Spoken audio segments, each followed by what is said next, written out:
Paz y bien. Un saludo fraternal de vuestra hermana ermitaña Consuelo de Jesús Abandonado. Desde el eremitorio El Pobre de Asís, en Cantabria, España, os doy una cordial bienvenida a nuestro programa La Voz Eremita, el cual surgió de una iniciativa del grupo Sanando Corazones y de la Iglesia Antigua Diversidad Cristiana.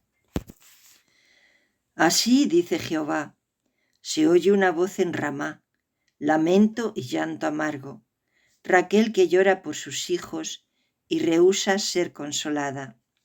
Jeremías capítulo 31, versículo 15. En el programa anterior dedicado a Lea, hablamos por encima de Raquel, su hermana. Hoy vamos a profundizar sobre su vida. Aunque apenas encontramos referencias de ella en la Biblia, vamos a exponer los hechos y desarrollarlos en busca de una lección práctica para nosotros. Como ya dijimos en el programa anterior, el grito que dio Raquel al morir fue Benoni. Benoni significa hijo de mi dolor, y es en el espíritu de Benoni que las Escrituras muestran su entera presencia en la Biblia. El Señor se muestra soberano e independiente al decidir hasta qué medida cada mujer que pasa a ser madre participa en la maldición del paraíso. En dolor darás a luz los hijos. Génesis capítulo 3, versículo 16. La intensidad del dolor varía. Algunas, ante el gozo de ver a su hijo, apenas consideran que han sufrido. Otras sufren terriblemente, y para algunas el hecho de dar a luz significa su muerte. Raquel fue una de ellas, una vida por otra. Ninguno de nosotros podemos calcular la intensidad del dolor sufrido por Raquel en su agonía al dar a luz a Benjamín, camino de Betel a Belén. Probablemente esperaba poder llegar a Belén, pero no fue posible.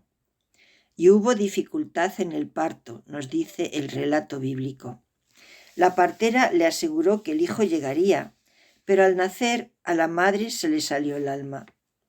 Dando el último suspiro, solo alcanzó a decir Benoni. Raquel era una mujer femenina en alto grado. Jacob había sido cautivado por su hermosura. Probablemente no vio mucho más en ella, pero con esto le bastaba. La amó desde el principio.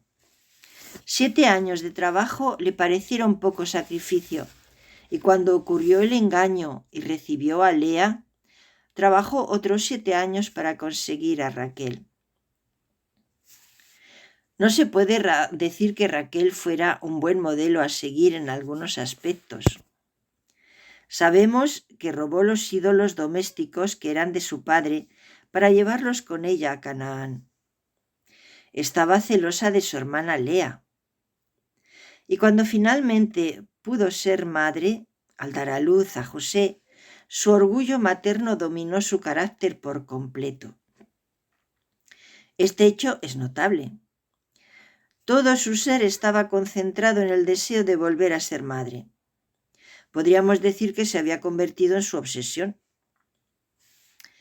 El Señor se lo concedió, pero a la vez permitió que al serlo por segunda vez, lo pagara con su propia vida. Jacob no podía entender este Benoni. No se daba cuenta del sentido profético de este nombre. Por eso se lo cambió. La tribu de Benjamín iba a ser casi completamente exterminada. Pero antes de contaros el porqué, he de deciros que Benjamín se convirtió en un profeta de Dios verdadero. Y también fue rey. Gobernó la tierra de Zaraemla. Trabajó mucho para servir a su pueblo y enseñarles sobre Dios. Con la ayuda de otros profetas de Dios, Benjamín hizo de Zaraemla un lugar apacible y seguro donde vivir. Pero como es ley de vida, Benjamín envejeció y murió, pero dejó un buen recuerdo de él. No pasó lo mismo con su tribu.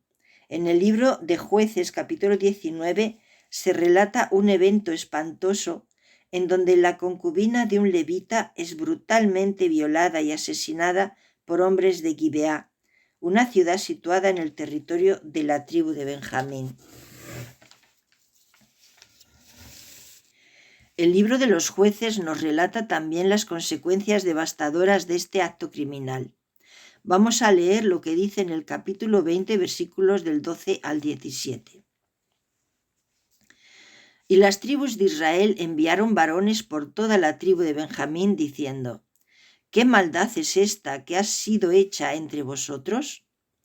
Entregad pues ahora a aquellos hombres perversos que están en Gabaa, para que los matemos y quitemos el mal de Israel. Mas los de Benjamín no quisieron oír la voz de sus hermanos, los hijos de Israel, sino que se juntaron de las ciudades en Gabaa para salir a pelear contra los hijos de Israel. Cierro cita. En el campo de batalla murieron 25.000 hombres de Benjamín. Tan solo 600 sobrevivieron ocultándose en una cueva durante 4 meses. Además, las tropas israelitas entraron a la ciudad de Gabaa e hirieron a filo de espada a todos sus habitantes. Casi toda la tribu de Benjamín fue exterminada a raíz de estos eventos. Las tribus de Israel hicieron lo correcto al pedirle a la tribu de Benjamín que entregara a los hombres que habían cometido tal crimen. Ellos buscaron resolver la crisis pacíficamente, pero la tribu de Benjamín cometió un gran pecado al anteponer su lealtad hacia su tribu antes de obedecer a la ley de Dios. Al parecer, el crimen de Gabaa conmocionó profundamente la conciencia de Israel. Al día de hoy, un crimen como aquel sería tratado como una noticia sensacionalista utilizada como tema de debate en los programas de radio, televisión y redes sociales, porque capta mucho la atención de los usuarios y suben así sus audiencias, sus índices de audiencia, al darle un carácter morboso a la noticia. Atrae mucho más que un llamado nacional en pos de la justicia y el arrepentimiento. Volviendo al relato, os diré que después de la destrucción del reino del norte, Benjamín fue absorbido por completo por el reino del sur. Después de las revueltas de Judá contra Babilonia, fue destruida por el imperio neobabilónico a principios del siglo VI a.C., y su población fue deportada. Benjamín, como tribu organizada, desapareció de la historia. Pero también fue la generación que dio los primeros mártires a la Iglesia con la matanza de los niños inocentes en Belén. Después de 10 siglos, el Señor recordaba la profecía sobre Raquel. La vemos escrita en el libro de Jeremías, capítulo 31, versículo 15.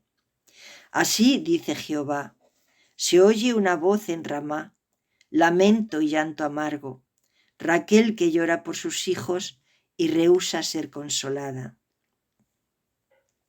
Más tarde, en este mismo Belén, ante cuyas puertas casi Raquel había exclamado Benoní, Herodes realizó una terrible matanza. De ella las Escrituras nos dicen: entonces se cumplió lo que fue dicho por el profeta Jeremías: Raquel llora por sus hijos y rehúsa ser consolada porque perecieron. Mateo capítulo 2, versículos 17 al 18. Así, el Benoní de este corazón de madre en su agonía halló eco en la historia de la Iglesia de Dios en Israel. Israel no pudo olvidar a Raquel, que al morir dio a luz a su hijo. El Espíritu Santo mismo recuerda este grito de agonía. Si en esta terrible tragedia parece a veces que el dolor triunfa una y otra vez, en la Iglesia de Cristo encontramos la llave a este misterio en las palabras que durante siglos ha estado cantando por Raquel. Dice así: no llores, Raquel, con tus tristes ojos, al ver a tus hijos morir como mártires. Son los primogénitos de una simiente que de tu sangre empieza a crecer. a pesar de días terribles de tiranía, florecen para alabanza de Dios. Y con estos versos, querida oyente, doy por finalizado el relato de hoy. Que el Señor te bendiga y siempre te guarde, te muestre su rostro y tenga misericordia de ti. Que el Señor te mire con bondad y te conceda la paz. Amén.